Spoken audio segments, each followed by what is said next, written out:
பிசிசிஐடைய செலக்டர்ஸை இப்படி மாற்றம் பண்றதுக்கான காரணம் அப்படிங்கிறது வந்துட்டு இந்த ஒரு கான்ட்ராக்டாக இருக்கலாம். பட் ஆனாலுமே அஜித் அகர்கர் தலைமையிலான இருக்கக்கூடிய இந்த செலெக்ஷன் கமிட்டிங்கிறது வந்து ஒன்னும் அப்படியே வந்து கமிட்டியா அப்படியே யாருனாலையும் நகர்த்த முடியாத ஒன்றாகலாம் இருக்க போறது கிடையாது. பிசிசிஐ பொறுத்த வரைக்கும் எப்பவுமே அது வந்து இந்த பாடியை பொறுத்த வரைக்கும் மாத்திட்டே இருப்பாங்க. எல்லாருக்கும் வாய்ப்பு கொடுக்கணும் முக்கியமா. இன்னொன்னு சரியா இல்லைங்கும் போது டக்குன்னு அடுத்த ரெனியூவல் கான்ட்ராக்ட் எல்லாம் போகாம அவங்கள மாத்தி விட்டணும்ன்ற ஒரு 2 விஷயமும் இருக்குது. இதுல இந்த முதல் விஷயம் தான் ஆக்சுவலா அவங்க பார்ப்பாங்க. நடக்குது நடக்கலைங்கிறதெல்லாம் கூட இவங்களுக்கு அடுத்தது. முதல் விஷயமே என்ன பண்ணுவாங்க அப்படின்னா வந்து இந்த அடுத்தடுத்த ஆட்களுக்கு வாய்ப்பு கொடுக்கணும்.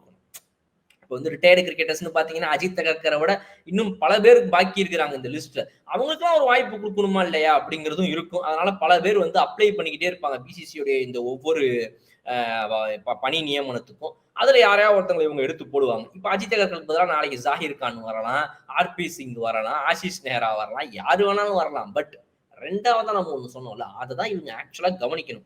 இவங்க இந்த கமிட்டியை வச்சிருக்கிறாங்கன்றது வந்து இந்த 1 வருஷ காலத்தை ஓட்டியே ஆகணும், 2 வருஷம் காலத்தை ஓட்டியே ஆகணும். இவர் ஒரு மூத்த வீரர், இவர் தலைமையில இருக்கக்கூடிய பேனல், இதை நம்ம கேள்வி கேட்கக்கூடாது, மீடியா பாக்குது அப்படிங்கறதெல்லாம் தூக்கி போட்டு என்ன நீ செலக்ட் பண்ணிருக்க அப்படின்னு கேள்வி கேட்கிற அளவுக்கு ஒரு பிசிசிஐ பிரசிடென்ட்டோ இல்ல ஒரு பிசிசிஐ செக்ரட்டரியோ இருக்கணும். அதுதான் இங்க இல்ல.